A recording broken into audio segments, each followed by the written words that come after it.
Young people cannot be trusted to form their own opinions. This business about open-mindedness is nonsense. It's a waste of time trying to teach students to think for themselves. It's our job to tell them. The Situationist International, which began in France in the late 1950s, resisted what they called the Society of the Spectacle. Their idea for the construction of situations takes the form of culture jamming and interventions in public spaces. It is the philosophical basis for work done by the San Francisco Billboard Liberation Front, New York's Surveillance Camera Players, and Boston's Institute for Infinitely Small Things. To Situationist founder Guy Debord, in societies where modern conditions of production prevail, all of life presents itself as an immense accumulation of spectacles. Everything that was directly lived has moved away into a representation. The Situationists International, a fairly obscure and very, at the same time, popular group of cultural and political revolutionaries active in mostly Western Europe between 57 and 72. It said that your thinking could be reinvested, and this reinvestment was around the notion, the broad notion, that society was becoming more and more organized around spectacles. And there was the famous book, The Society of the Spectacle, which proposed not that there were fat men in big hats smoking cigars in dark rooms that were plotting to oppress us all.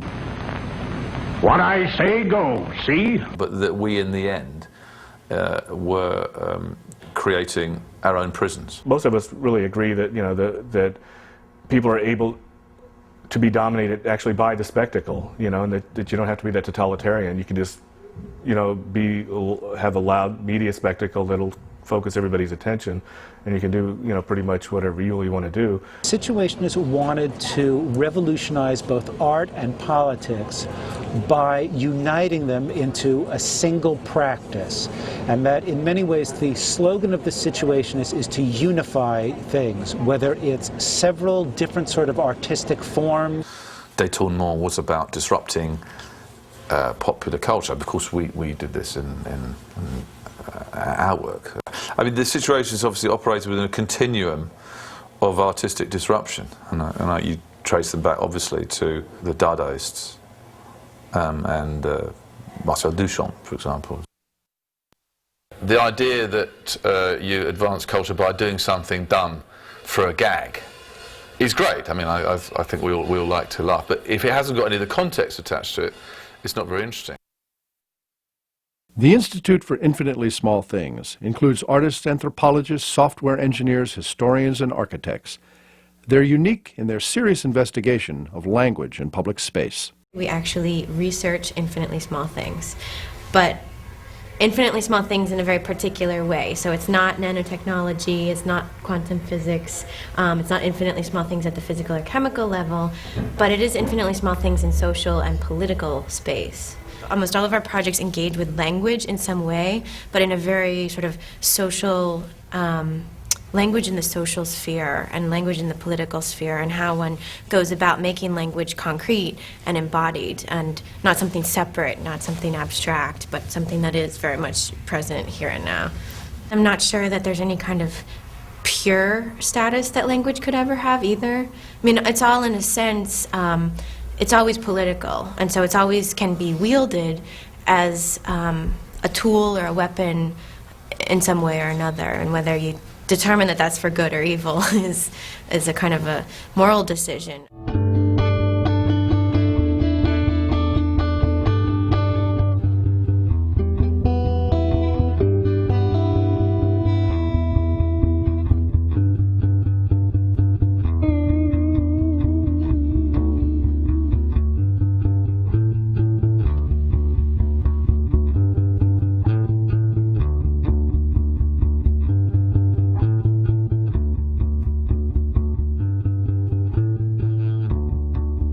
The Corporate Commands Project involves both this collecting of the corporate commands. So we go out and we walk around in our neighborhood, and we also encourage other people to walk around in their neighborhoods and collect corporate commands. One of the most direct ones and one of the first ones that we performed was Rollover at the Singular Wireless store. Hello, everybody, and welcome to today's performance of the Corporate Command Rollover. This is a project that's being conducted by the Institute for Infinitely Small Things. And we just rolled over in front of the store and got in the way of people, and when they wanted to get through, we'd roll over. You know, and that was it. And it was really direct, and, you know, a couple people that walked by actually made the connection that it was really silly to have a huge sign in front of your store that said roll over, you know.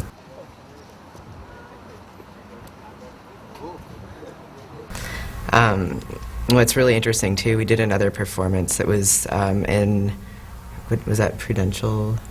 Yeah. Well, in Prudential Mall, and it was in front of the Sovereign Bank, and their command was enjoy life.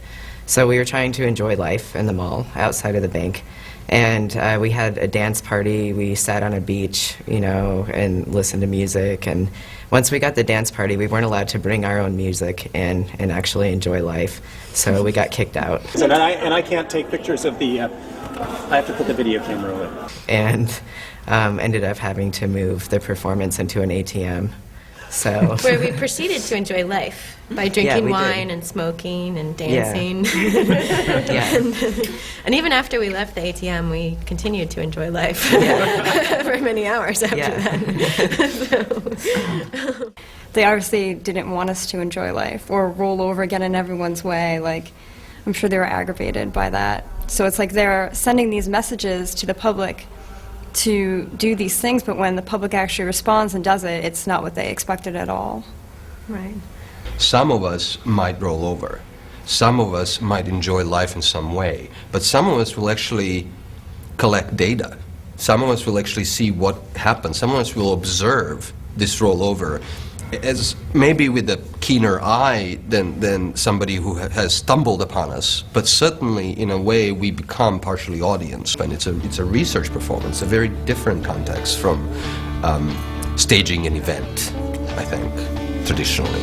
We've had trouble documenting some of these things, not just about getting kicked out of the mall, but the Gap, for instance, didn't want us to take any footage of their storefront. We have a hard time getting into stores if you're going to video any piece or, you know, take a picture of any piece of their logo or language. So it's interesting that in some way it's a very private thing to them that they take this ownership of the language, and yet it's meant to be a directive to the public. There's sort of a miss there. There's a gap in what they're really trying you to do. So you're not supposed to take ownership. It's supposed to continue to belong to them. I would say that one thing they're doing with language is actually creating a sort of a deafness syndrome. You don't think necessarily just do it. What does that mean? Because if you did, then you might join us.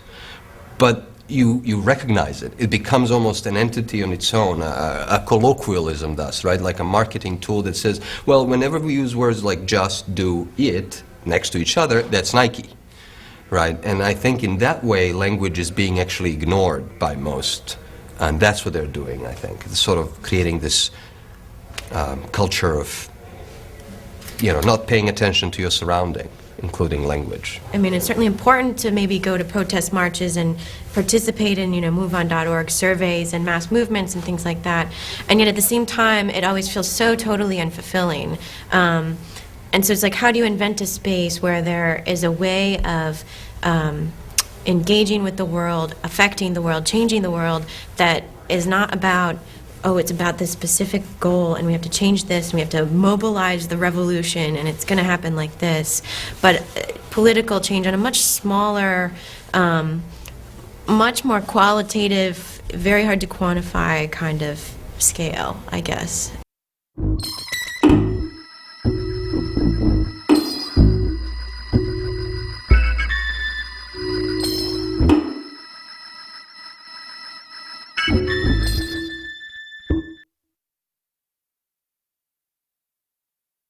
I'm a co-founder and the current director of the Surveillance Camera Players, which is a group, an informal group of performers who have been together since November 10th of 1996. And typically what we do is we have plays that are 10 seconds, 30 seconds, 60 seconds, and we'll perform them over and over again in a loop until a guard or a policeman or something happens. And that's why when something happens, or if we precipitated something, we can have a conversation with them and then leave knowing we've already accomplished our goal for the day. Street performance is about surveillance. So it asks two questions at the same time, which is one about surveillance itself. Should there be surveillance cameras in public places? And then asks, if there are going to be cameras in public places, what kind of script, what kind of behavior are the walk-ins or normal people expected to do? Because what the thing that cameras do is, in many ways, a theatricalization of social space. It turns public spaces into an outdoor television studio. So our performances first point this out and then suggest, what do you do when you know that Washington Square Park has 11 cameras and now it's an outdoor television studio? One of the things that you do is perform in front of the cameras, and instead of performing your meekness, your fear of cameras, your innocence, you can use it as a way of getting a message right back to these very surveillance. We're uncomfortable with what you do, we don't like what you do, we're opposed to it, we question what you're actually doing.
There's an interesting relationship between the fear that people have of surveillance cameras, or the creepiness of covert surveillance, and the fact that everybody wants to be on TV.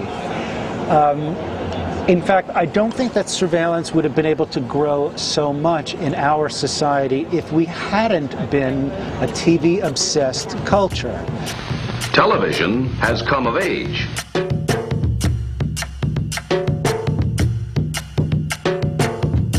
It is bringing entertainment to millions, and through its magic, we are able to enjoy a combination of radio, motion pictures, and the stage.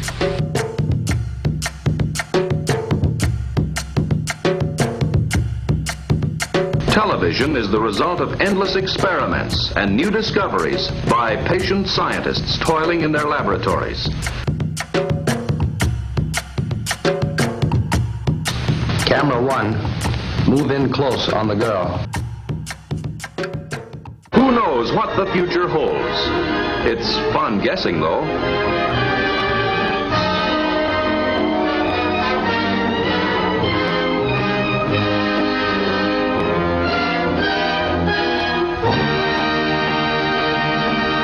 So it's a very easy transition for people to make between saying, I'm used to seeing broadcast TV, surveillance TV, this new thing, is instead of TV for the stars and the wealthy and people who have shows, surveillance is everyday life on television.